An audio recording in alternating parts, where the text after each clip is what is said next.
guys, what's up? This time I'll call the meeting of the Marshall City Council to order with the Pledge of Allegiance. I pledge Allegiance to the flag of the United States of America, and to the republic for which it stands, one nation under God, indivisible, with liberty and justice for all. I'd like to welcome everyone here this evening. We do have an agenda before us. Are there any changes to that agenda? Not, we'll operate under that agenda. The very first item is a recognition. We're going to recognize Mr. Dean Kudrin. Dean, why don't you stand up and maybe even come up to the front here. So Dean was recently awarded the Minnesota Council of Airports the Award of Excellence for really a recognition of the very excellent work that Dean and his staff do in maintaining a quality airport.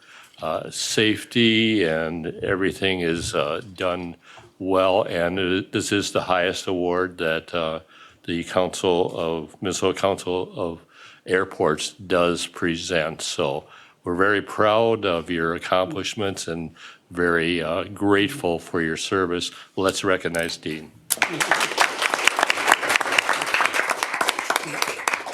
Thank you, Mayor and Council. Just a few words here. You know, I couldn't do this without a good council, good administrator, and a good superintendent or foreman or whatever you want to call Jason behind me or above me, because without that, it wouldn't be possible. So like I told everybody at the big McCoa meeting, you know, I said, what an honor. You know, of all the airports in the state, and you get chosen for this award, it's pretty phenomenal.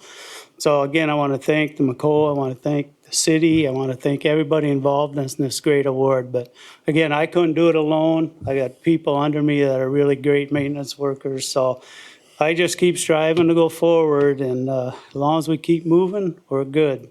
But again, thanks, everybody. Thank you. Trump's new plane fit on it? What's that? Will Trump's new plane fit on it? Nope. Thank you, Dean. Yep. We look forward to many, many years of your service to the airport. So.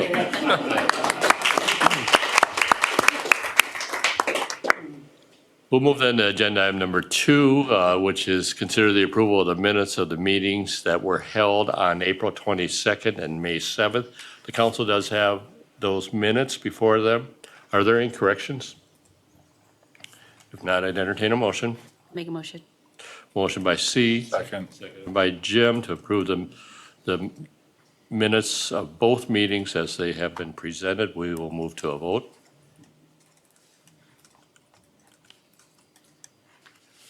Close the voting. And the motion does pass. We'll move then into the public hearing segment of this meeting. There's 2 public hearings this evening.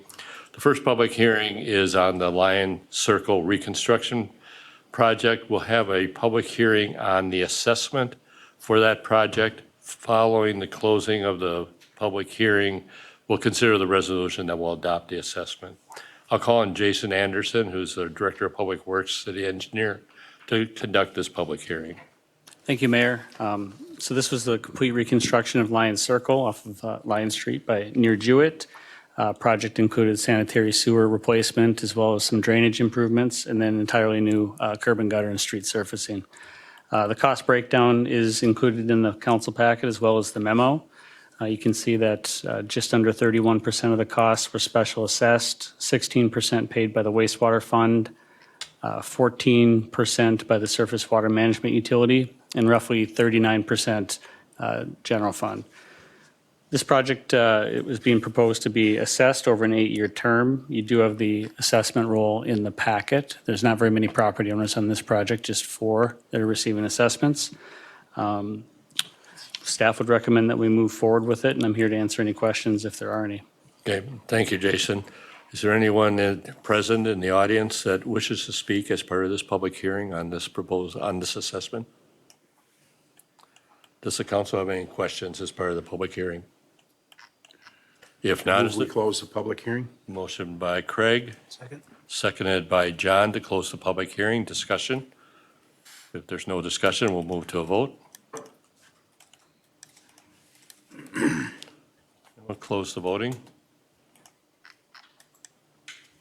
The motion does pass. We'll now consider the resolution that would adopt the assessment. Are there any questions about the resolution? If not, is there a motion? I move the adoption. By Craig, is there a second? Second. Seconded by Jim. Discussion? If not, we'll move to a vote.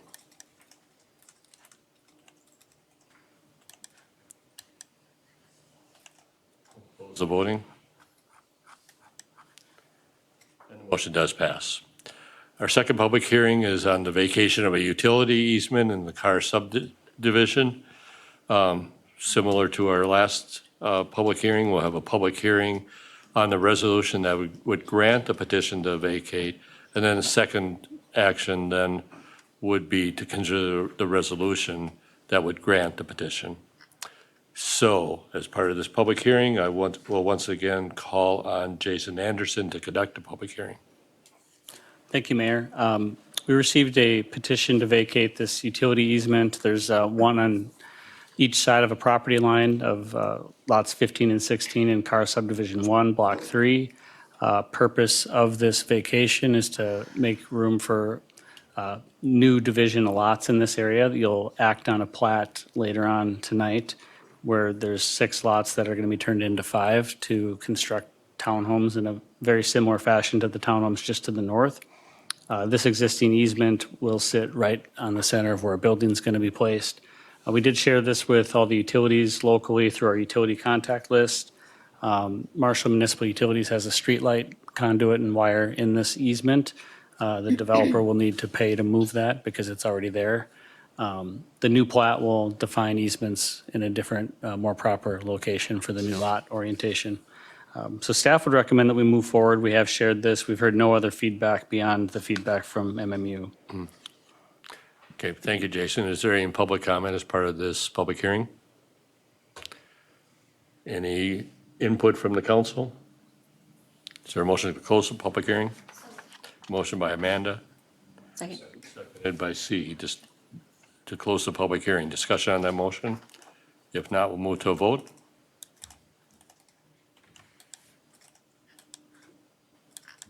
We'll close the voting. And the motion does pass. We'll now consider the resolution that would grant the petition that would vacate the utility easement. Any questions about the resolution? Is there a motion? So move. Motion by Craig. Second. Seconded by Amanda. Discussion? If not, we'll move to a vote.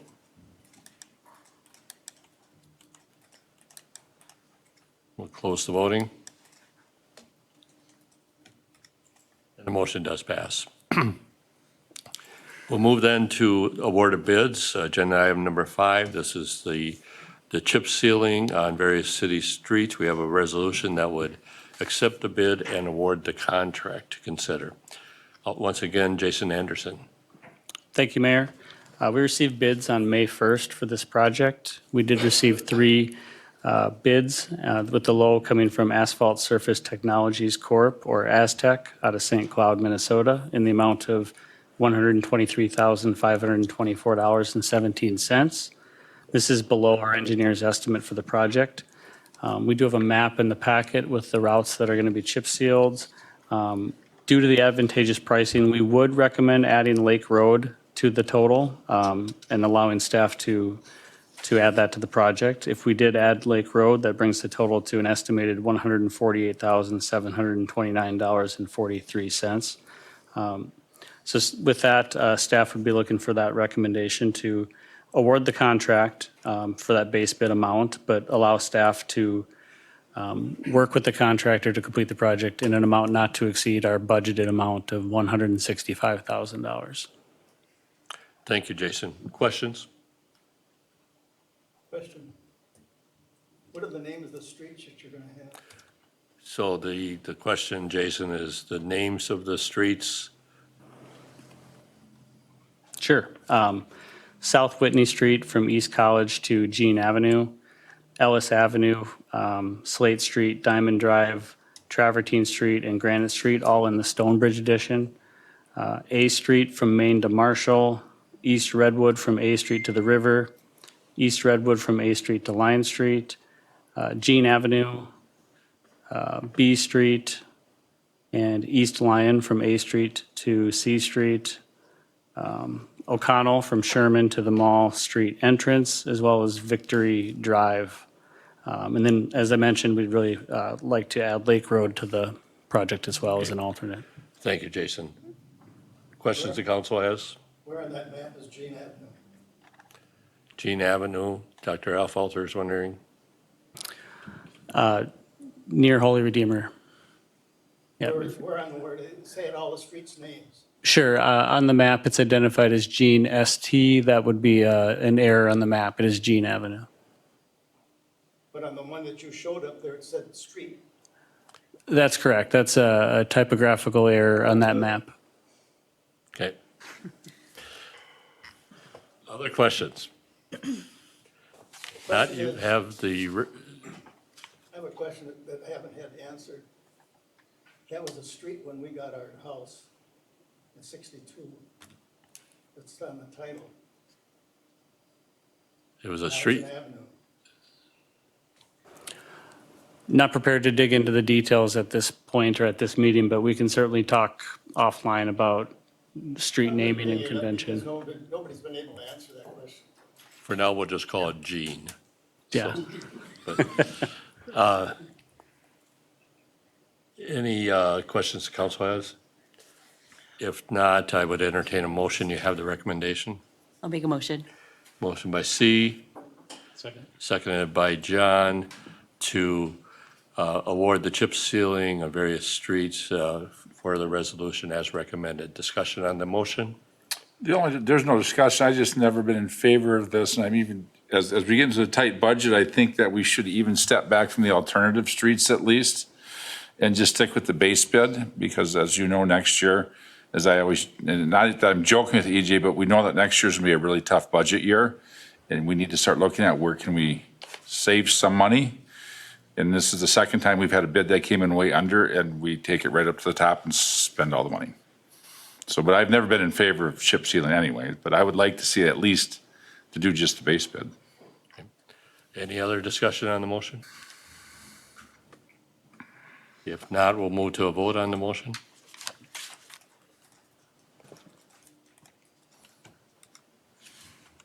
We'll close the voting.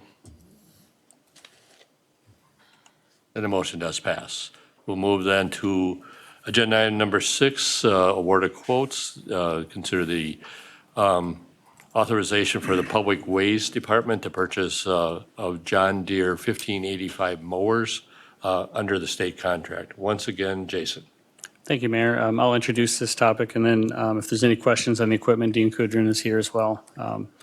So we are requesting authorization for the purchase of two John Deere 1585 four-wheel drive 72-inch mowers. These would replace our 2015 and 2017 Kubota machines. We did present this to Equipment Review Committee, and I'll leave it to the committee to comment on their thoughts. But we did reach out to the two local John Deere dealers in Tracy and Marshall to request state contractor Sourcewell pricing. So we do have that included in the packet. We'd recommend to move forward with the purchase of two mowers from C&B Operations. The difference in their price hinged on what they offered for trade-in on the existing equipment. But the amount would be $70,000, or excuse me, yeah. In the CIP, we have $73,500 for this purchase, and the amount in the proposal, less trade-in, would be $70,011.74 for the two machines. Comments from thank you, Jason. Comments from the Equipment Review Committee? We had some discussion about this because it came up that the one outfit's out of Tracy, but I believe the salesman lives here in Marshall, correct? So we felt, Dean, comfortable. What? I'm not sure if he's in Marshall. Yeah, so we felt comfortable with the Tracy and Marshall thing because they are part of, they shop here in Marshall, they do business here in Marshall, and, they're very close to Marshall. There's not like we're going to the Twin Cities to get these lawnmowers. It's my brother-in-law, so. And his brother-in-law. Any other comments? Any questions the council has on the recommendation? The only question I have, Dean, is you put in here from the outfit in Tracy too, maybe you can help clarify this. The $11,000 is trade-in every 2 years. That's similar to what we're doing currently with the parks? They weren't real comfortable with shooting me a price. He said, we don't know what the market's gonna be in 2 years. He said, so that's why he shot high. He thinks that's high, we just don't know yet then. We don't know. In 2 years, who knows? He said the market's so up and down right now. And we would reserve the right to keep the Yeah, we- equipment, not trade it as well. We own these, okay.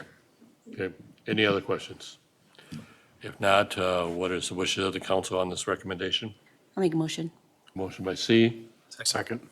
by John to approve or authorize the Public Ways for the purchase of the 2 John Deere mowers under the state contract. Discussion on the motion? If not, we'll move to a vote. And we'll close the voting.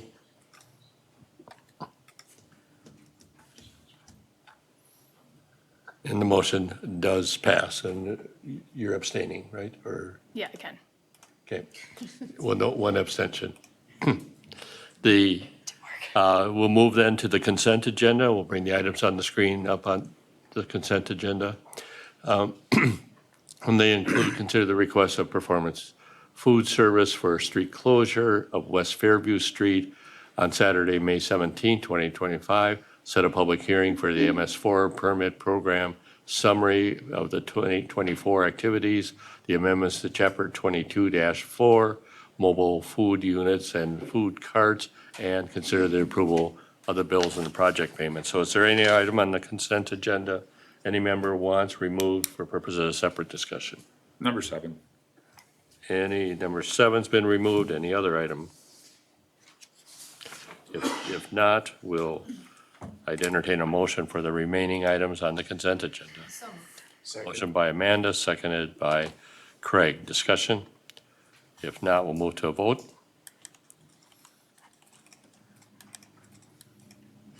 And we'll close the voting. And the motion does pass. Agenda item number 7 is the request of performance food service for the street closure on Saturday, May 17th. Jim? Well, I just want to bring this up because I know we've been having discussion about another street closure for Shades of Past, and we're going to hear, well, why is this one getting closed and we have to move ours and can't close our street? And part of that, there's a little bit of a difference here, is that there's no businesses open along the street on Saturday.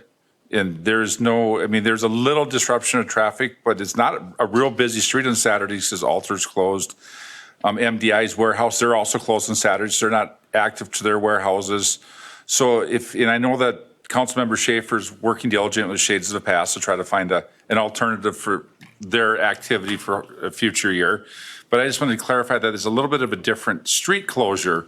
So if he hears that, so the public understands that this is a very inactive street on Saturdays, and it's just from 8 to noon, and it's not a full day. And so I think this is a adequate or a fair request. It used to be Reinhardt's is where I think of it as Reinhardt's yet. But I think it's a fair request for them to do in front of their building there. And I just want to kind of clarify why we're allowing this one, but asking another organization to maybe find a different home for their activity. And maybe to even clarify that a little further is that about 4 years ago, we asked them not to close the street and that we requested that they relocate their event to the Merit Center. And because it's not just the truck rodeo, they really need to be adjacent to their building. It's kind of an employee recognition also. So we did pressure them originally to relocate and then back off of that because it does make sense for them to do this here. And like Councilmember Lozinski said, that there really isn't an obstruction from any other business. The only one that would even be close is Marshall Alignment, and he has the ability to go out around Bisbee's if he needs to also. So it does basically kind of take care of itself. So I appreciate that clarification also. Had you not done that, I was going to. Yeah, very good points, and that both council members make. This has also gone on for a number of years, and there's never been an issue. Right. And it's also, we recognize the importance of this employer in the community and Right. what they're doing to recognize their drivers and their other employees. And this street is impacted almost as long sometimes by trains. So those of us who live in that end are used to having to go around anyway. I'll make a motion to approve. Second. Motion by Jim, seconded by Craig. Discussion? If not, we'll move to a vote.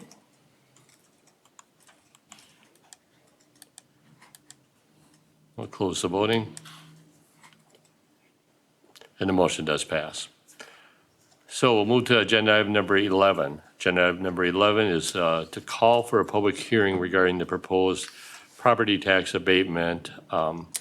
So the action item here is a call for the public hearing. However, because this is a significant project, it probably deserves some discussion in advance of the public hearing also.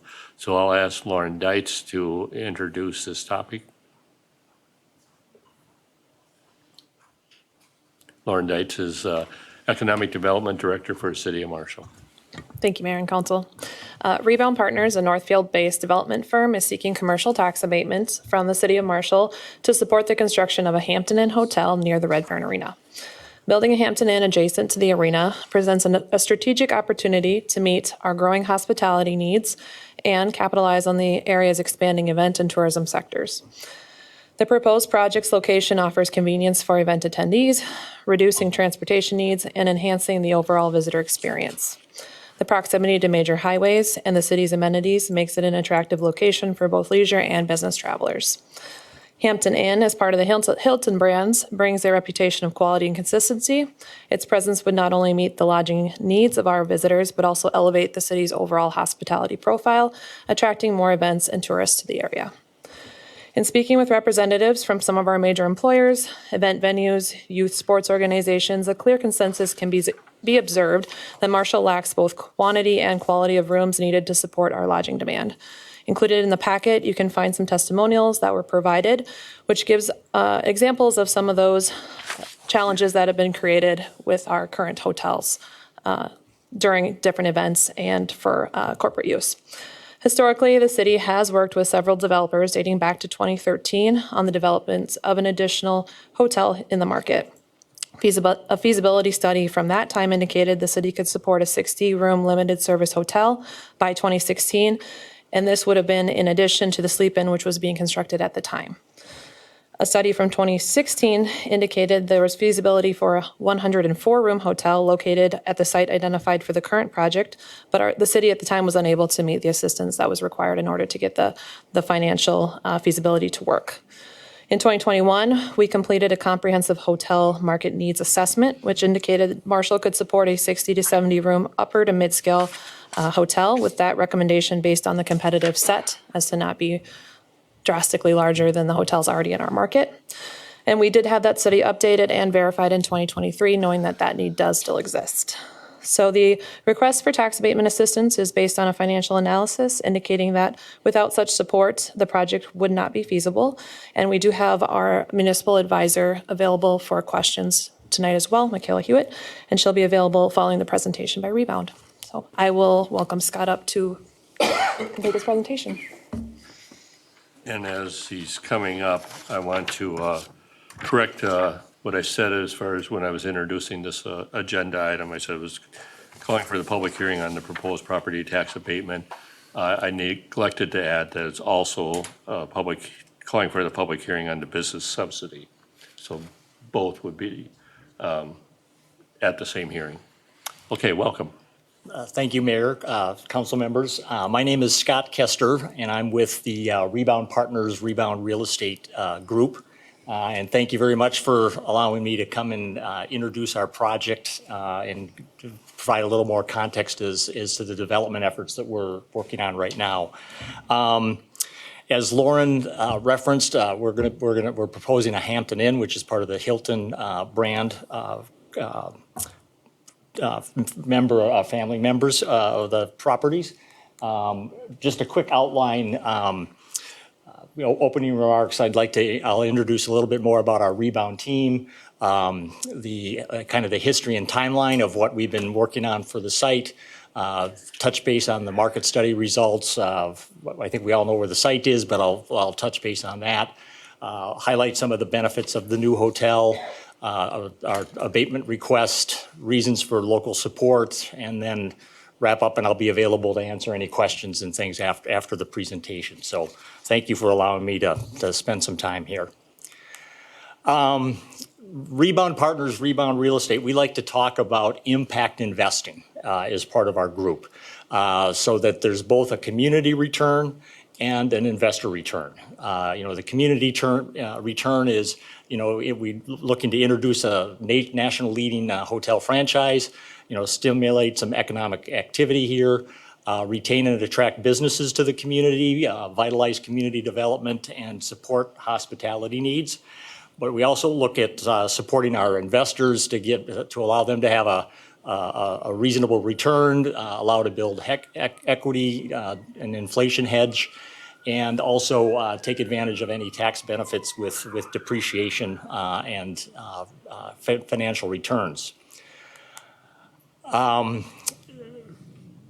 We don't do anything alone. And we have been very active since about 2015 in developing and working in a variety of communities. These are the communities that we've had projects established where we've either developed properties or we've purchased real estate, both with local and our Rebound Real Estate investment teams. And then we're also working with projects being initiated, of which Community of Marshall is one for our hotel.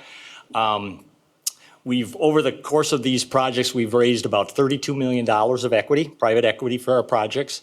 We have 50 plus general partners, areas where we've created real estate funds.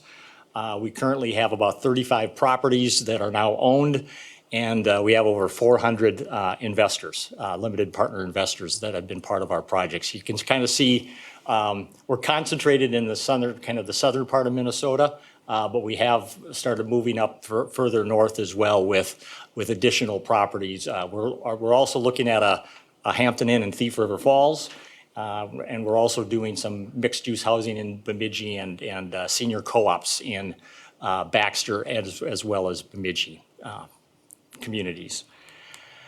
Rebound Partners, Rebound Real Estate, we're a diversified group where we've done a lot of different developments. We like to work in downtown, so we've done some downtown apartment development. What you're seeing there is our Fifth Street Lofts in Northfield. It was a 79-unit apartment building that was an infill site just off of Main Street in Northfield. 79 apartments, and it was 100% occupied about 3 months before we opened the apartment project. But we also have food and beverage. We've done retail developments, historic renovations. A couple of our managers are very passionate about historic rehab, so we've been working on some historic properties as well. Downtown retail renovations. We have done both branded and boutique hotels, as well as other mixed-use renovations. Our hospitality experience includes 3 branded hotels, a Fairfield in Decorah, Iowa, that we opened in 2017, a Fairfield in Northfield, which was an infill site as well, and then we completed about a year and a half ago the Best Western Plus up in Grand Rapids, Minnesota. We also have a historic hotel in Des Moines, the Deluxe. We redeveloped an old music conservatory in downtown St. Paul, named the Celeste of St. Paul. Sister Celeste was the first Reverend Mother of the convent, and so that's how we got that name on it.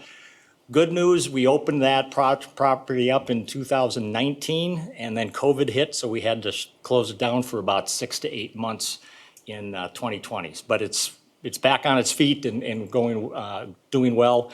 And then the Hotel Winneshiek is another historic hotel that we have in Decorah, Iowa.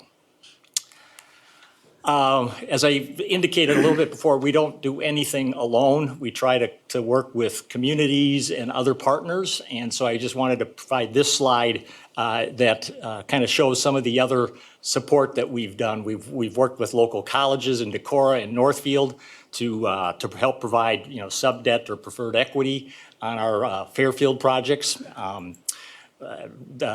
AGGO is a corporation in Jackson, and they contributed a private equity investment of about $2 million for a multi-housing development that's currently under construction in Jackson. And then we've another organization, Plymold, which is a manufacturing company in Kenyon, also provided some additional funding for us for a multifamily renovation project in Kenyon. And that's currently under construction. We've also been able to tap other corporate sponsors and participants. Fastenal provided an equity investment in into our Winona Real Estate Fund and invested in a historic rehab that we did in Winona. Federated Insurance is a strong partner of ours in Owatonna. New Fashion Pork is an organization that also provided equity for our Jackson development. And then Faribault Foods provided us with some seller financing on a industrial warehouse building that we have since. It was basically 90% vacant, and we've now filled that with other users. Our team, we have quite a mix of people. Lori Bonin is the president of our community investment fund, Revocity. Chris Kennelly and Brett Reese are our two managing partners, primarily responsible for our equity raise and property management. I'm one of the development managers, development directors, and I've been assigned the Hampton here in Marshall, and I'm also going to be doing the Thief River Falls project in Marshall. And then investor relations, both Ellie and Ryan are part of our team that helps us get communication out to all of our investors. So, our hotel in Marshall, as indicated, we spent some time discussing what franchise brand. We talked to both the Marriott brand and Hilton. Came down to we had a lot of good responses from the Hilton corporate office. They really are high on Marshall. They like Marshall, and they really feel that a Hampton Inn here in town it would be a good fit for that. So that's how we chose the Hampton brand. We've been working on this for quite some time. Going back to about 2020, we started talking to a variety of different Marshall community members about an investment fund and development opportunities. As Lauren had said, the core distinctions had been doing some market study updates in 2021.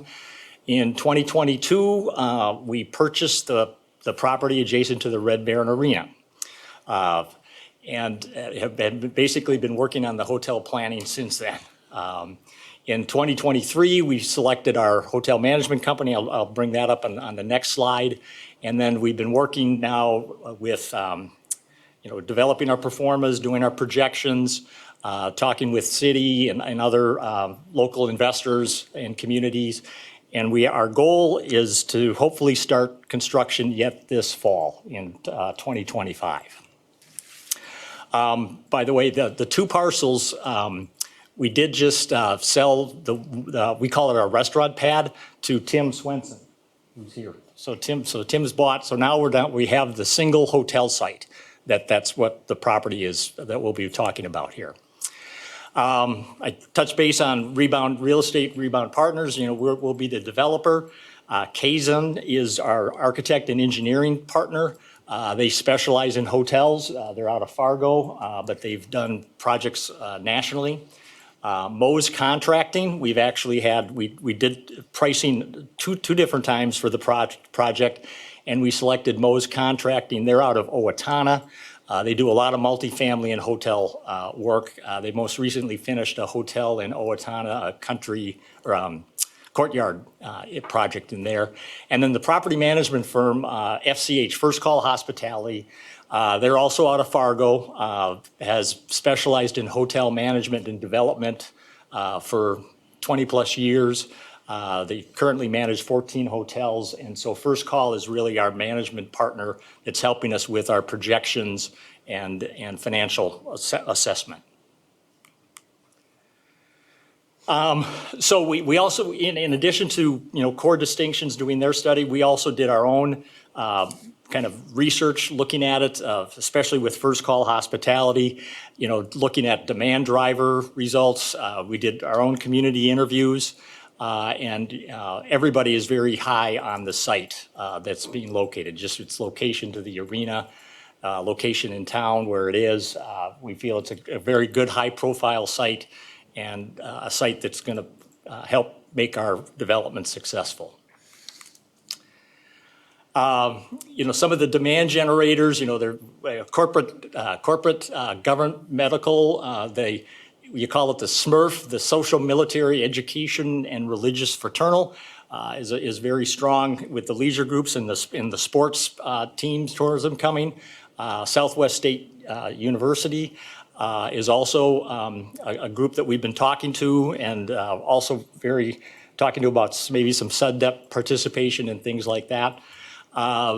Marshall has a very strong weekday and weekend market. So oftentimes the weekends are busy because of the sports events and things like that, but there's also what we were finding is a very strong weekday need for a hotel as well. So again, we just feel that the Marshall community is strong, and Hampton Inn, we're really counting that it'll be a successful development.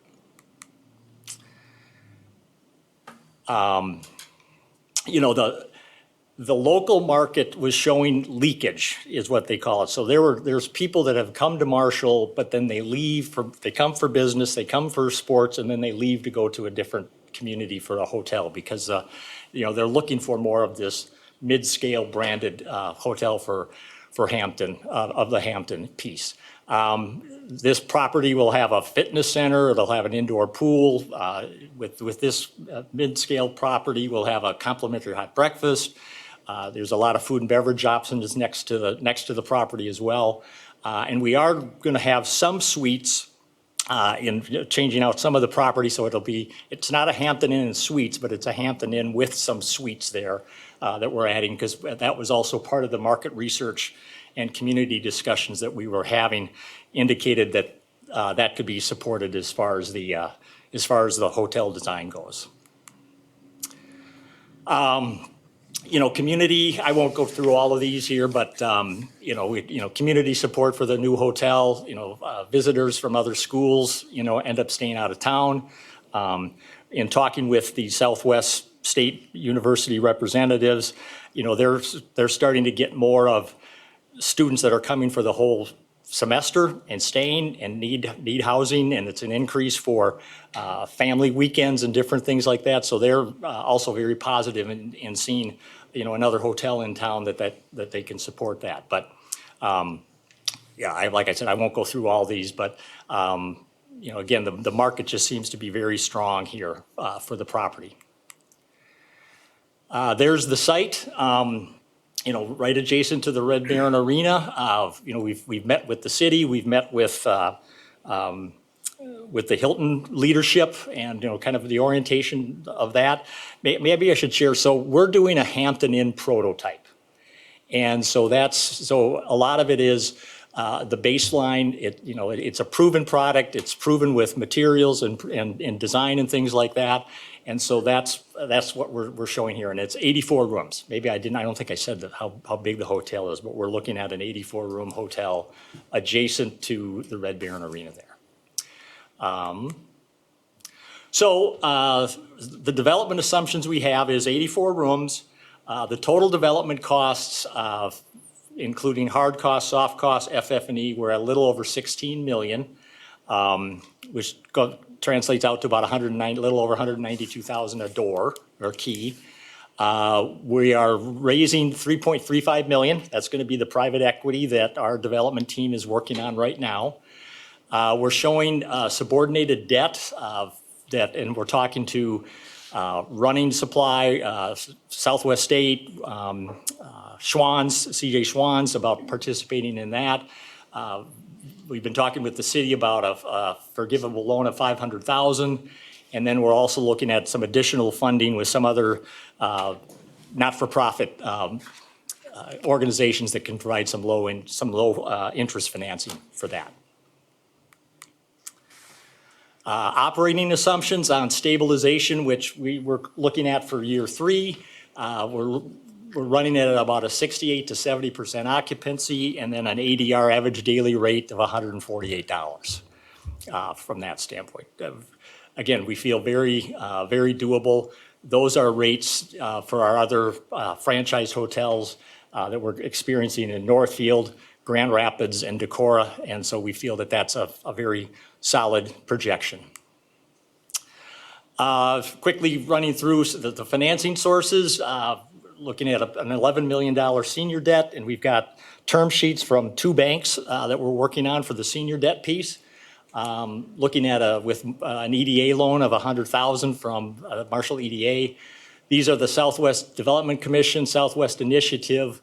Those are the 2 organizations that we've been talking to about a $100,000 note, and they're looking positive on that. Our sub debt of $1 million, our preferred equity of $3.3 million, and then the city forgivable loan of $500,000.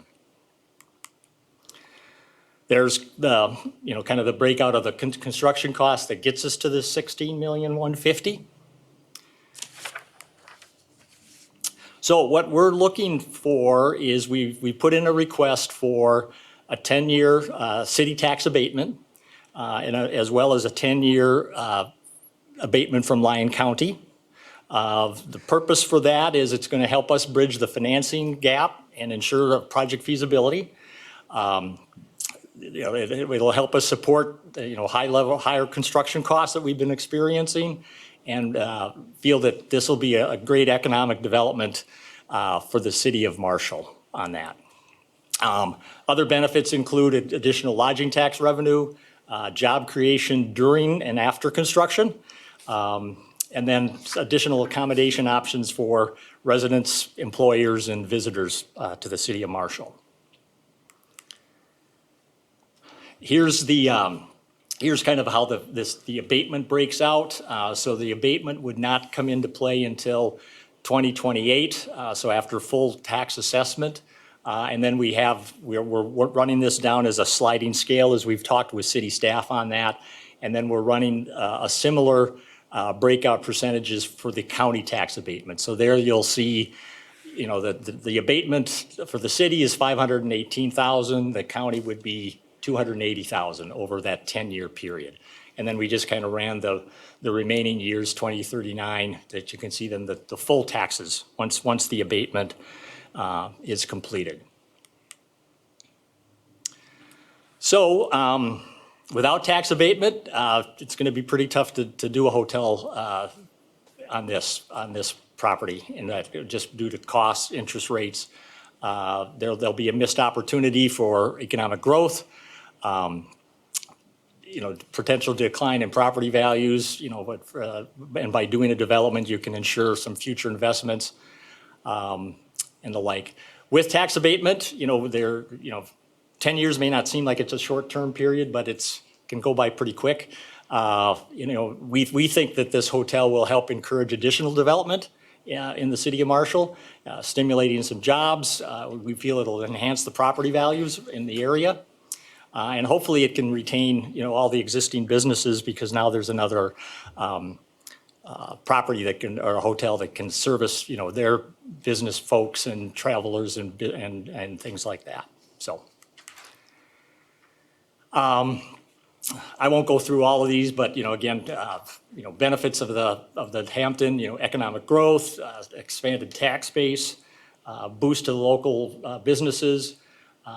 Community and event support, it'll help with all those events that will be coming to town. And we think it aligns with the city's vision of what you want Marshall to be, goals of the, city goals in the 2040 comprehensive plan. Thought I put together some slides. So here are some of the properties that we've just developed here. And we've had, TIF is one thing that, we're familiar with and have done a lot of. TIF wasn't really applicable for this site itself. That's why we're doing a tax abatement. But this is just some of the other property examples of our 2 Fairfields. We had a TIF amount of $1.5 million on the request. Northfield was $987,000. We just opened up this Craigwood Flats apartment. It was a little over a $20 million, 106-unit apartment building, and we were able to get a housing TIF of $2.4 million there. Our Fifth Street Lofts, that 79-unit apartment project, was $1.8 million, and then we're in the process of redeveloping the Archer House site. I'm not sure if people were familiar with the Archer House in Northfield, a historic hotel that burned in 2022. And so now we had ownership in that hotel, or some of our investors were owners in that hotel, and now they're actively looking to redevelop that into apartments and a hotel. And there we're hopefully we have a TIF agreement with the city of $6 million for that. So thank you for allowing me the time to present the project. I'll be available for questions later if you'd like. And with that, do I turn it back to you, Lauren, or Thank you, Scott. Mr. Mayor? Okay. Yes, Right. thank you. Thank you.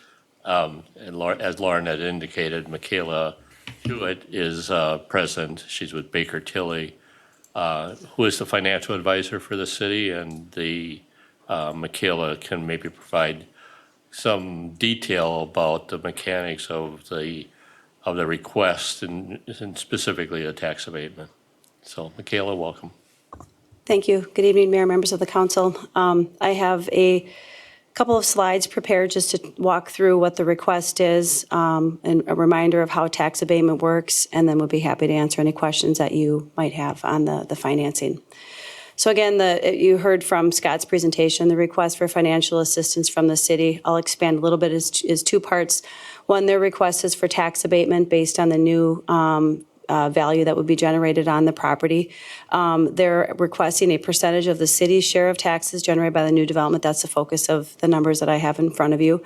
Their sliding scale is between 85% and 65% adjusted annually over 10 years, based on a new taxable value of about $5.6 million.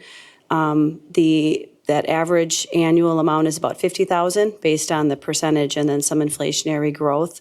And the request is about $518,000 over 10 years. I know in your packet there is the developer request, and the staff recommendation is similar sliding scale, slightly reduced percentage. That's closer to about $480,000 over 10 years.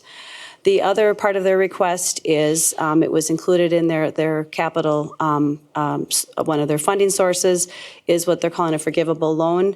The source of funding from that could be, has been identified initially as from the city's pooled tax increments. Back in 2001, there was legislation that allowed cities to identify certain tax increment districts that had available funds and put them in a spending plan to provide for additional flexibility for the use of those funds. As part of this project and request, identifying the use of those funds of about $500,000 that could be provided for TIF-eligible expenses as related to this project. There are restrictions on the use of the pooled tax increments, meaning that it has to be for projects that are substantial. Oh, if we can go back one slide real quick, sorry. I'll just finish up on the pooled TIF. The structure of the pooled TIF is that it would be for projects that have substantial construction or renovation prior to December 31st of 2025. The use of those dollars would be for TIF-eligible expenses. And the structure of that would be as still reimbursement, where the costs would be incurred. The city would be reimbursed for, or the city would reimburse the developer for those costs. So there's no upfront financing and risk of development not occurring. And there'll be additional details of that within a subsidy agreement. So now, next slide. So tax abatement for economic development. It is a financing tool that cities can use to facilitate development. The city has used it for both private development and public development. It is a pretty flexible tool. And you'll see here, again, it's for improvements to private property, to finance public infrastructure, to acquire or construct public facilities. And so in this case, it would be used as an economic development incentive to provide financing to the proposed hotel project. The structure of the financing, as you saw in the prior presentation, is that the project would be financed by the developer through private debt and equity and other funding sources. And then a portion of the tax is subject to what the actual participation levels and approvals would be remitted back to the developer. So it's really treated more as a tax rebate based on the project being constructed, incremental taxes being generated, and a portion of the city's share remitted back to the developer. So tax abatement, there's a small set of statutes that define how it can be used. And again, as I said, it's not an actual abatement. The property owner is responsible for paying all of the taxes, and then the city would redirect a portion of those property tax revenues to finance the certain improvements. The focus of the analysis here is on the incremental taxes, although you can take existing tax base as well. And then the facilitation of the tax abatement is the annual levy of the city's share based on that new tax that's generated by the property. And then for tax abatement, each taxing entity chooses to participate based on their share of taxes. You'll see in the developer's information, there's also a request to the county for a portion of their tax abatement as well. So prior to using tax abatement, there are findings that need to be made. One is that the benefits of the abatement at least equal the costs to the city for that proposed abatement project, and that there are public benefits to this project, including tax base, employment opportunities, construction of public facilities, developing or redeveloping certain areas. And so again, it's a pretty widely used tool that includes what the definition of what those public improvements and the benefits to the city as a whole are. To adopt or to approve a tax abatement, it is done by resolution at a notice meeting. And you'll see here it's that notice is more than 10 days, less than 30 days. And the abatement resolution provides the terms of the abatement, which includes the amount, in this case, the request is for 10 years, the amount of up to $518,000, or the staff recommendation of $480,000, up to 10 years, and then again, what the public benefit and purpose for providing the tax abatement is. One of the statutory requirements or lack of for tax abatement is that there's not a statutorily required but-for test. You might be familiar with tax increment, where there's a finding that but for the provision of assistance with the project as proposed proceed. With tax abatement, it's more the public benefits that are being met by that project. However, in this case, there was financial analysis that was done comparing the project performance both with and without the tax abatement. And the tax abatement through the annual cash flow and the rebate of taxes provides that additional cash flow that the developer is able to use to both support the debt service repayments on the mortgage, as well as attract a reasonable level of equity that allows the project to proceed. The other pieces in the resolution is again, that determination of what the cost and benefit of the project are, as well as the public benefit. The other thing that the mayor noted with calling for the hearing is because of the amount of the assistance, their business subsidy provisions do apply, which means there are certain job and wage goals that would be part of this agreement, and that oftentimes is considered additional public benefit to the city related to the business subsidy requirements and provisions. The final piece on the actual administration of it, there is no back-to-back abatement. So once the property is in an abatement, 8 years must pass before it's in a new one. Again, it's usually a minor consideration, but in this case, 10 years for the abatement, and then it won't be able to be in an additional abatement after that. The maximum duration is 15 years if you have all three taxing entities participate, or 20 years if only one or two entities are participating. And again, we're well below the maximum duration with the request of 10 years. So with that, I'd be happy to answer any questions or bring it back to staff for additional discussion. Okay, we'll open up for any questions the council may have. I have a couple questions. The abatement is set at a percentage, but we can set that when it hits a certain amount, it doesn't have to go the full 10 years. Let's say $500,000, so the value of this hotel goes up a little bit. When they hit $500,000 at year 8, that abatement would then end, correct? Yeah, Mayor, members of the council, that's a good point of clarification that within an abatement or business subsidy agreement, there's a maximum number of years, a maximum dollar amount, whichever is hit first. So if values are higher than what's being projected, that would reduce the term of the abatement. And then if we approve this abatement, obviously go to the public hearing, can there be a clause on that if this project does not start by the end of 2025, that this abatement doesn't go forward, that it's no longer there? I mean, that, we don't want this to drag out for 3 years and then all of a sudden something else comes up. Mayor, members of the council, there was consideration of having the terms of the abatement, to your question, have a finite, if the project doesn't start by a certain time period, then the terms of the abatement would go away. I think the consideration would be to have a preliminary development agreement could be one option where it provide the provisions of the tax abatement assistance and the structure of it. If the developer is not able to start the project on time or obtain the necessary financing to complete the project, then the tax abatement assistance would be retracted. Any other questions?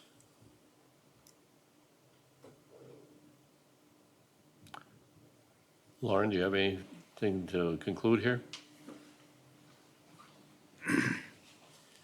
The only other thing that I was going to note, because it did come up, the project is not eligible for TIF because it's not one of the eligible uses of TIF, which is traditionally not traditionally, but only tied to housing, redevelopment, and economic development. So the project does not fall into one of those categories. That is an ideal form of financing, but the tax abatement is a good alternative for this project. Craig? Just on those lines, and thank you, Lauren, thanks, Michaela. And I think it's important to point out that one of the negative sides optically with tax abatement is that as we rebate the taxes already paid, it looks like an additional assessment or payment, like we're actually increasing our budget, but we're not. We're returning portions. But as we talk about that, that could look like another point, another percent in our levy just because of accounting. But I think it's also important to point out again that both the proposer, the developer has spoken, but Michaela also touched on it, that we're not abating or giving back current tax revenue. This would be a portion of increased tax revenue coming to the city that we would be supplying a portion of that back in the abatement. So it would be still a net gain. It's just that we would have deferral to get the full amounts of the value of that property after it's developed. So it's still a net gain to the city. It's just reduced, and we're participating in the financing to help encourage and solidify that development to make it solid and workable. And it's not unusual for communities to do it, and it's really necessary in our area to maintain a competitive edge, probably more here than even in the other areas where that developer is proposed, because as in everything else, we're competing with a different tax environment in our neighboring state. And I just clarification, you're correct, Craig. Now, EJ, and I'm not saying they're going to do this, but if they happen not to pay their taxes, and again, I'm not saying you guys are going to do that, there's no abatement then, correct? They have to pay their taxes to get the abatement. Correct. Okay. I just want to clarify Spell it that. out as part of. It's a pay-as-you-go abatement. Correct. And sure. Yeah, I just wanted to follow up on Councilmember Schaefer's comments about the property tax impact. Right now, the parcel annual property tax payment in total is just over $6,000. And obviously, we're going to increase that tax capacity with future development. So there is a little bit of pain in the beginning, but eventual gain after the tax abatement is finished. And I don't want to muddy the waters, but we do have some discussion about tax increment financing that we'll be still working through some development agreements with the developer. And this is an unobligated TIF that the council took action in late 2022. So it's a part of this as well, but tonight's request is specifically for a tax abatement public hearing to set that along with a business subsidy hearing as well. Thank you, Sharon. Any other input from the council? If not, the action before us then would be to call for the public hearing on the proposed property tax abatement as well as the business subsidy. Is there a motion? I so move. Motion by John. Second. Seconded by Craig. Discussion? If not, we'll move to a vote.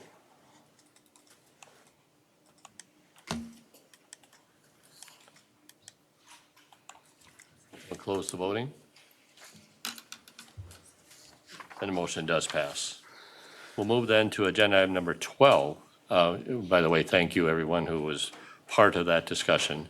We'll move to agenda item number 12 to consider park planning services with Southwest Regional Development Commission. I'll call first on Sharon Hanson, City Administrator. Okay, Mr. Mayor and council, city staff and council from time to time have been talking about the need for a master park plan. Just this last year, Preston Stenzer and myself have begun to talk a little bit further about that. We have requests, not maybe on a daily basis, but on a regular basis for additional amenities in our parks. Pickleball comes to mind. We also have other recreational needs that come forward, and the need for doing some future planning on meeting those trends is important for us. So we did contact Southwest Regional Development Commission late last fall to talk about park planning.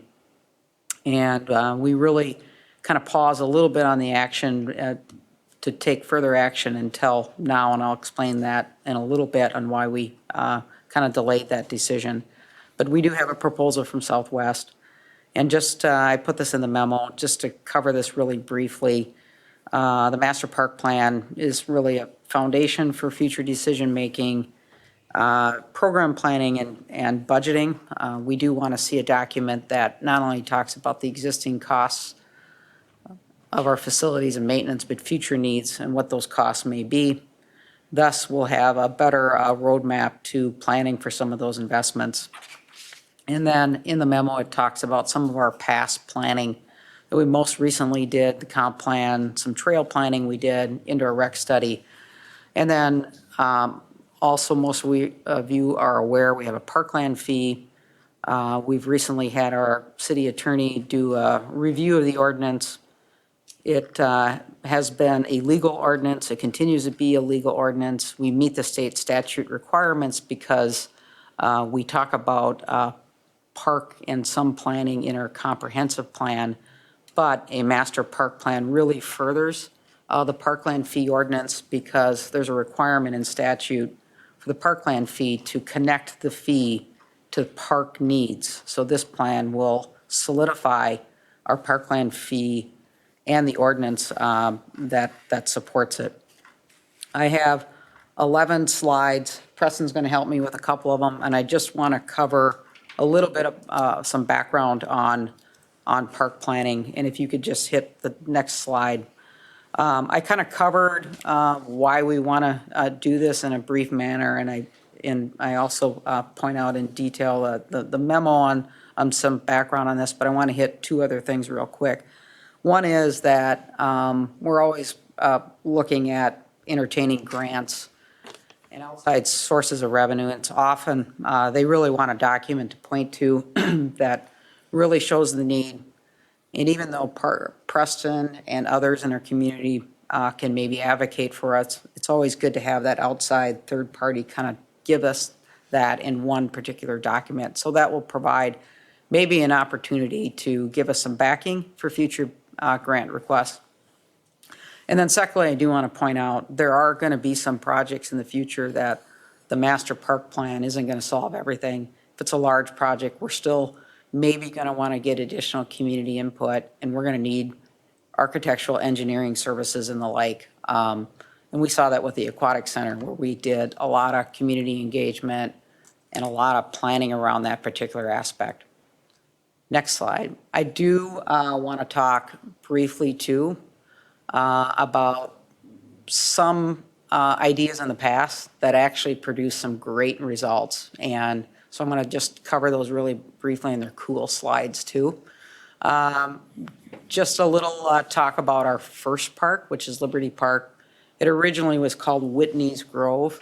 And if you see the map to the right, I actually got that map from Dr. Alfalters, who's in our audience. So the timing of you attending tonight is perfect. But anyway, I really like this map because it actually shows Whitney's Park, which is now Liberty Park, as one park. And so if you see 3rd Street there, which still exists, and then there's a 2nd Street, which today, 2nd Street is Highway 19. So Highway 19, just after the early 1900s, actually split the park in two. So Mrs. Whitney now is on one side and the park is on the other. So little history on that, and thank you, Dr. Alfalter, for that map. But again, just kind of getting back to this, the city was growing, and it was, you can see the housing started to develop near that area, and the residents and the council and really the founders of the city at that time determined that there had to be a need for a park, and that is our first park. Second example, just a little park planning I want to bring up is Independence Park, which is, of course, our largest park. And really like these slides because for some of you who have been in the community long enough, it was cornfield at one time. And similar to Liberty Park, again, the community was growing and there's housing encroaching the area.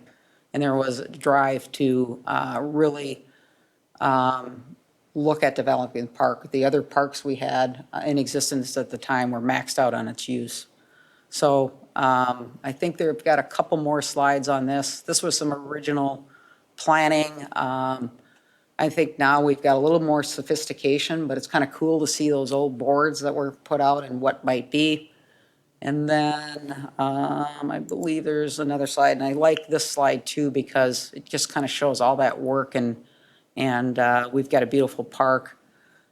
I know the mayor knows some of the individuals in that photo, but a really cool photo of, again, people kind of seeing a vision and a thought and a need for what may happen, and then eventually one of our largest parks and one of our more highly used parks. And then I also want to point out another thought, and I really like this too. This is an article in the Star Tribune, September 11th of 2021. This is on our 9/11 memorial. But again, you know, a reuse of a site, and it's just a beautiful park. And I really think, again, just a little bit of ideas and planning, and we can get really great results. Most of you probably know that is Councilmember Schaefer in that photo, who was instrumental. His hair was a lot darker than in getting the 9/11 beam. So I want Preston to cover a couple slides, and then we're going to conclude this and ask for our formal request. Thank you, Sharon, Mayor and Council. This is just a slide we have put together for some other presentations, but just gives you an idea because it's easy to forget what we actually have as people maybe attend a certain parks close to their house. But over 13 parks and over 225 acres of green space we take care of, and that's not counting just parks. That's counting, you know, the tall grass, library, other just green space areas. So 11 playgrounds in our parks, 2 inclusive playgrounds. Third one will be going in at Justice, and then also hopefully Freedom this year. So hopefully we might be able to get that doubled to 4 by the end of this year.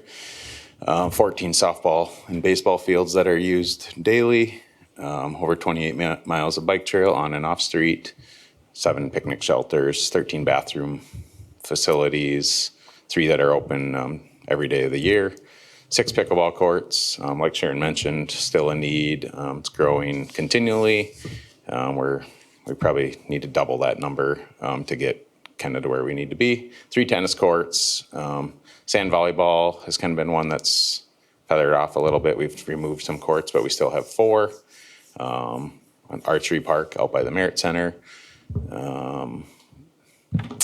18-hole disc golf course, or the Ponds, it's called, disc golf course we put in at Independence Park. Just completed the signage on that last week. Boards and Blades skate park, and then of course the band shell. One thing that I don't have on there that I just realized, it would also be the dog park. So for a town our size, we have a lot of offerings that would be not normal, to have a dog park and a skate park. I think the average population size is like 25,000 to have both of those in one city. So, and then of course we have the Red Baron Arena and Expo, and also the existing aquatic center, but also the new the splash that'll be coming online also.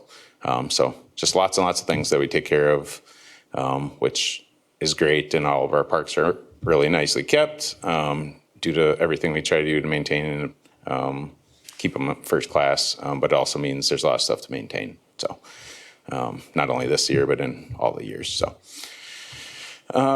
this is just a little background from 2024 of how our facilities were used. So, the 14 baseball, softball fields, just about 2,000 hours of reserved usage, and that's just in 4 months. The picnic shelter, 650 reserved hours for business events, birthday parties, whatever that might be. We do have 2 trail counters on our bike trail. One is heading out to Victory Park. Last year that had just under 18,300 users. Sunday happened to be the most popular day, and the pedestrian overpass, over 25,000 users, with Tuesday being the most popular day. So the counters we have out there will track all kinds of data from times of the day. You could break it down further to what hour on Sunday was the most popular, but just kind of kept it general. And then out at the Red Baron, 2,300 ice rental hours and 500 meeting room hour rentals, which, as we know, as all these events are getting used, according to this, creates wear on the facility and leads to the maintenance and upkeep. So.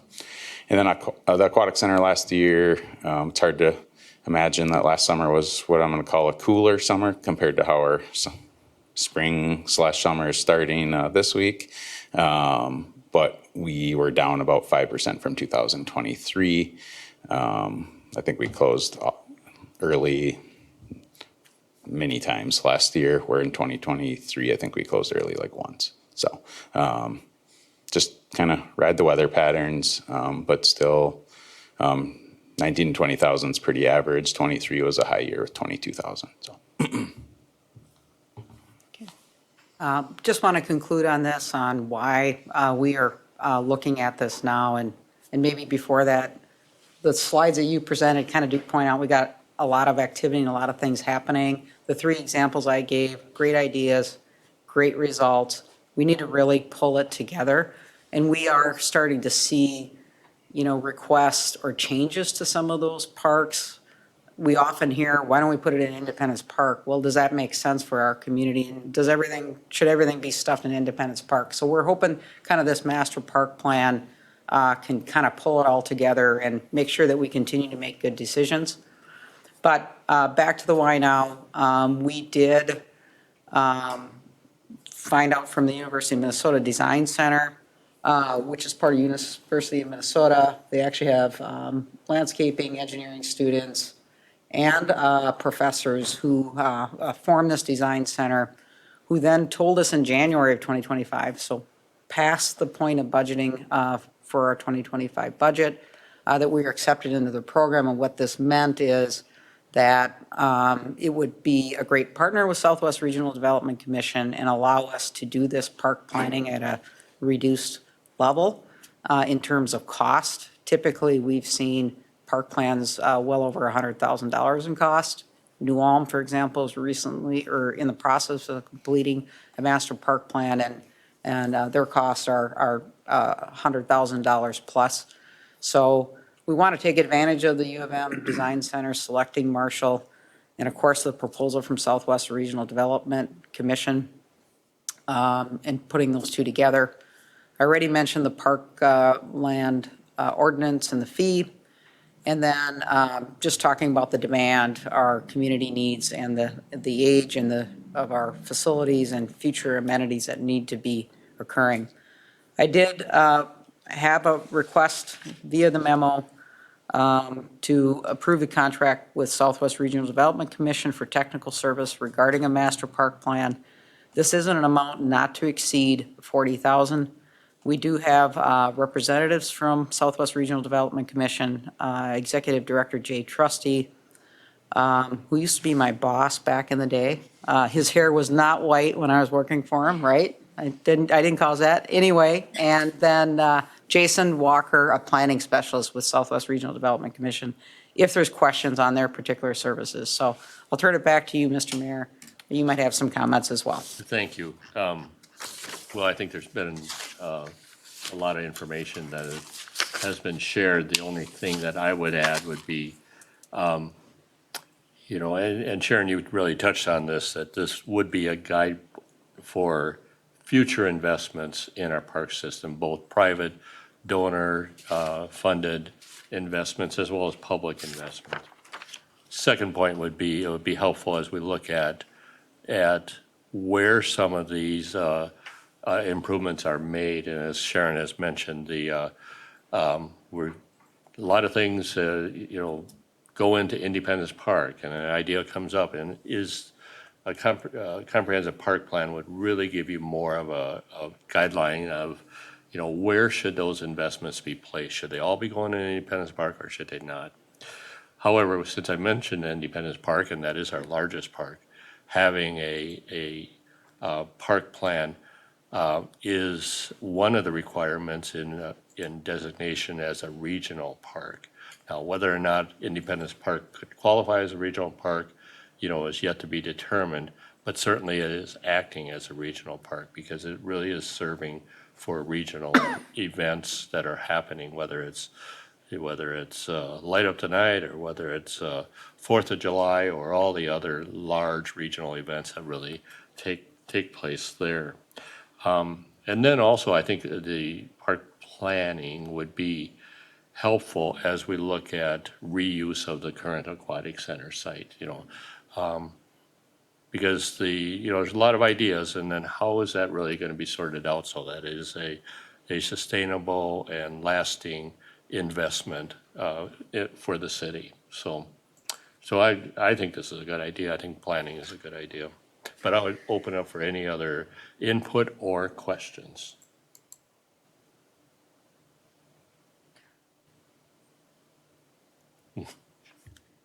What's the wishes of the council, or what are the thoughts of the council?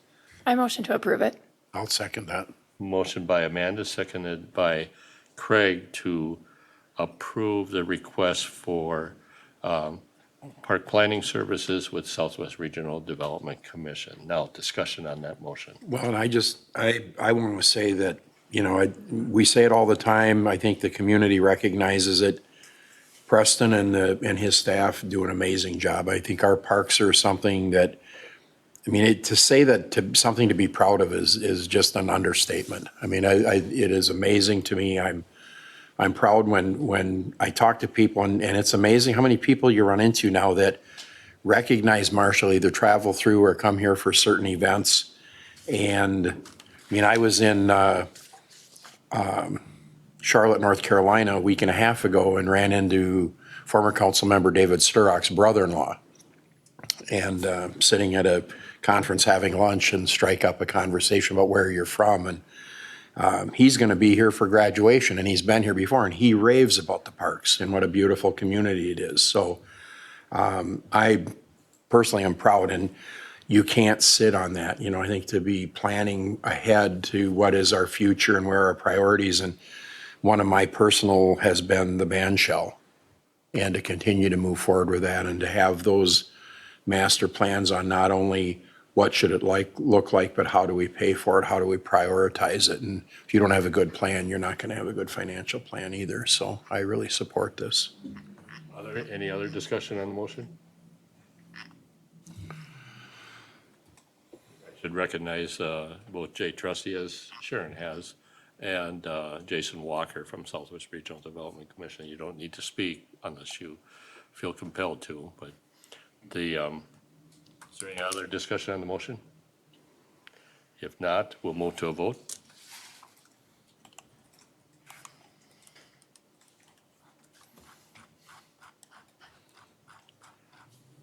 We'll close the voting. And the motion does pass. We'll move then to the next agenda item, where this would be to agenda item number 13, the Carr subdivision consider the approval of the preliminary plat as well as the resolution that would adopt the final plat. Jason? Thank you, Mayor. Included in the packet, you should have a copy of the preliminary plat as well as the final plat, and also the corresponding checklist, the engineer's review checklist for each. We did vacate an easement related to this earlier tonight. This is a developer wishing to construct twin townhomes on these lots. There's 6 lots today, and they wish to have 5 to make sure they're large enough to accommodate the twin townhome units. Normally, you can do that by a simple combination and split process, but because the parcels are spread across 2 different subdivisions, a plat is required. City staff sees no concerns with the plats as presented. Pretty procedural situation here, so we would recommend to move forward. Thank you, Jason. Any questions for Jason? If not, is there a motion to approve the preliminary plat? So move. Second. Motion by Craig, seconded by Jim. Discussion? If not, we'll move to a vote.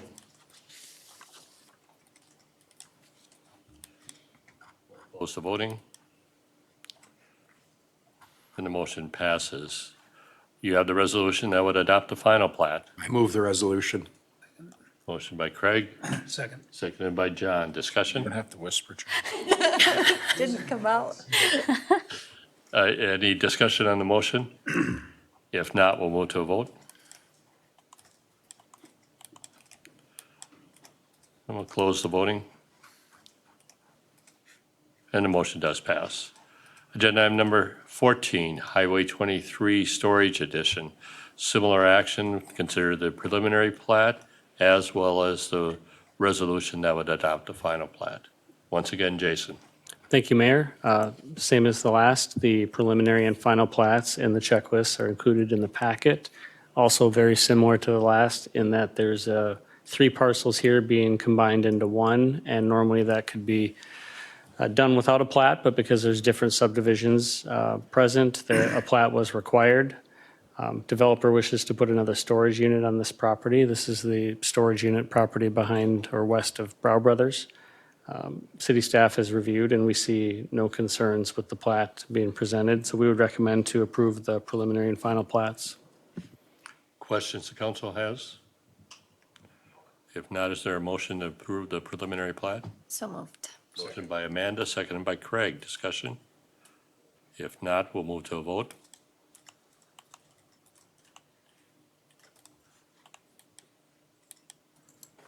We'll close the voting. The motion does pass, and now we'll now consider the resolution that would adopt the final plat. I move the resolution. Second. Motion by Craig, seconded by Amanda. Discussion? Did you want to say anything? Or okay. Any discussion on the motion? If not, we'll move to a vote.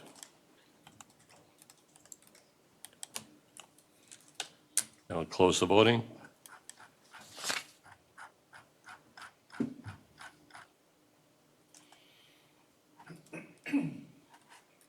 And the motion does pass. Okay, we'll move then to agenda item number 15. Consider a resolution for Kennedy and Graven to pursue enforcement action. Kennedy and Graven is the firm that is City Attorney Pam Whitmore's firm is associated with. So, City Attorney Whitmore.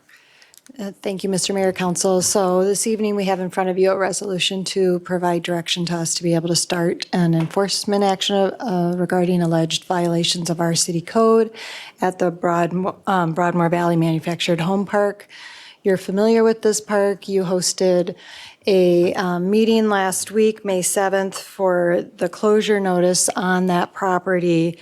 As I have been keeping you updated, there was a lawsuit involving the Attorney General that was not successful by the Attorney General at that time. And since that time, we've had to take a look at what city enforcement actions are available because we've been receiving quite a few complaints about code violations. And one in particular was blocking access of one of the code requires 2 access points into the park. And one of those access points has been closed by installation of a gate and a lock. And our letters to the property owner have been unsuccessful. And in fact, we have been told that city staff cannot come onto the property at all to investigate or respond to complaints that we have received from residents. As a result of that, and the lack of cooperation, the city's recourse is really to ask a court to get involved. And so because of that and the expense of litigation, we are asking just the council for a resolution to provide authority to start that type of enforcement action. Okay.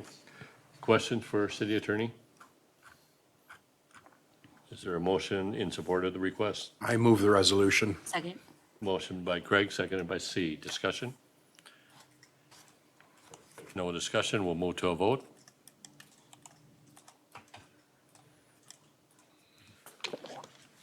We'll close the voting. And the motion does pass.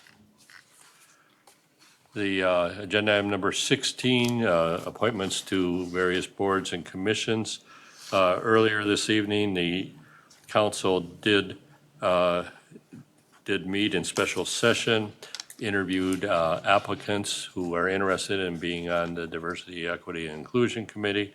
Based on those interviews, I would recommend that the following people be appointed to terms on the DEI Committee, that Addie Walboom be appointed to a vacant term that will expire May 31st, 2026, and that Marlene Columb and Bridget Albright be appointed to terms that will expire May 31st, 2028. I'd offer that as a recommendation and entertain a motion by the Make a council motion. to affirm.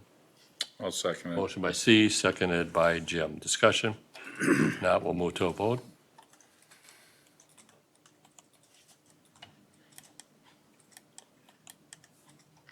We'll close the voting. And the motion does pass. Okay, we'll move then to Commission Board Liaison Reports. Craig? I have none, thank you. Amanda? The library board hired their assistant librarian, Laura Zerman. I might be saying that wrong. And the library's annual report will hopefully be ready for residents early June. Very good. Amanda? I have nothing. The Southwest Regional Development Commission had their monthly meeting last Thursday evening in Hardwick, Minnesota. Obviously, you had the executive director and one of the planners. They're very active right now with planning. They're fully staffed, and it's a very active commission at this point. The Fire Relief Association had their quarterly meeting, reviewed their investment portfolio, which has performed similarly to what the stock market has done in the first quarter of this year. So not great returns. However, the fund is fully solvent and well managed. It's being managed by forever now under the name of Old National. John? Nothing. Well, I would also add that Housing Commission did meet yesterday, and both Sharon and I were in attendance at that meeting. Yes. See? CBB met, and we just talked about financials, but in March, their lodging tax was actually up 13,000, which was really good. And then April, it was down, so there was only about 10,000. So kind of gives you an idea of the lodging, filling hotels. And then one of the hot topics was where to move the SMSU homecoming parade route next year. John, you probably know about that? No? Oh, you don't? Oh, I know something you don't. So that's all we have. That's all I have. And Jim? I know nothing, so I have nothing to report. We'll move then to council member individual items. Jim? I have nothing except let's hope for rain. C? I don't have anything. John? Nothing. Craig? I have one item that I'd like to bring up, and, last time I spoke, I think I talked about dogs and leash law, and so this week I'd like to talk about feral cats. So, I've received more than one call and concern regarding kind of an expanded number of feral cats and concerns about the health and the situation to manage them. So I did have a conversation with Public Safety Director Jim Marshall and then Officer Ryan Hoffman. I believe he's lieutenant. I think is Lieutenant Hoffman, or is it captain? Captain. Sorry, Ryan. And I don't want them hurting cats, so to speak. I understand what a dilemma this is. And the packages that we've had in the past, or the process was they would get a volume of stray or feral cats collected, and then there was the ability to transfer them to Sioux Falls, and there was the Sioux Falls Humane Society or Pet Shelter there would deal with managing the cats, and they were a no-kill from what I understand. Well, that avenue is gone. There's really no outlet at all for our animal control group, our officers or the PD to manage these cats. And I think we've had 2 officers bitten by stray cats, so they've gone through the rabies sequences because you can't catch the cat again. So I know that Jim Marshall has worked with our local veterinary group also to try to come up with a solution, but there's really no good remedy. I think right now, was it Sharon, we put about $45,000 a year. The total animal control budget is about that much, and Right. includes staffing, of course, for part of our community services officer's salaries, rather. And talking to Jim, if, like it goes between 30 and 100 cats that they would have on hand, so there's been some pressure to catch the cats, to have them spay or neutered, and to get them immunized and then re-release them. And that's about $300 a cat. So we'd be adding another $30,000 to the budget to even do something like that. And I think the considerations are mixed if there's even any benefit or any positive result from that. So I'm only putting this out there, not that I have a solution, an idea, or a plan, but to let people know that we are aware of it. I don't know what the solution is. I know we have some in our neighborhood. I don't feel that they're a threat, but they're certainly a problem. And I know that there are people feeding. I actually have a cat that lives in my garage that started as feral, and my kids tease me that I have the most luxurious feral cat in town, but it has its shots, it's been sterilized, and it lives in my garage, and it has for 3 years.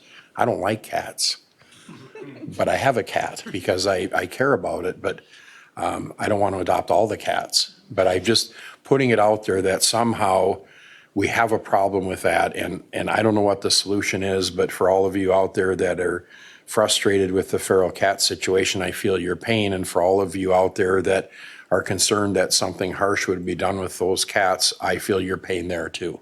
I don't know what the answer is. If anybody's got ideas, I think we're open to it. But there again, I don't know what happens. And I go back to the analogy of, when I'm frustrated, I refer to herding cats. And that's kind of cats or squirrels. It's the same difference. And we have cats or squirrels, and they're everywhere. So that's all I have. Thank you. I don't have anything. Amanda? I don't have anything. The only thing that I would add, I, along with Director of Public Safety Jim Marshall, attended the annual meeting last week of the Lyon, Redwood, Brown, Renville Drug and Gang Task Force. The counties of Lyon, Redwood, Brown, Renville, the city of Marshall, and the city of New Ulm, and the Lower Sioux really fund this. We have one officer that's dedicated to the drug task force. They really are doing some really incredible work that we probably never recognize because we can't.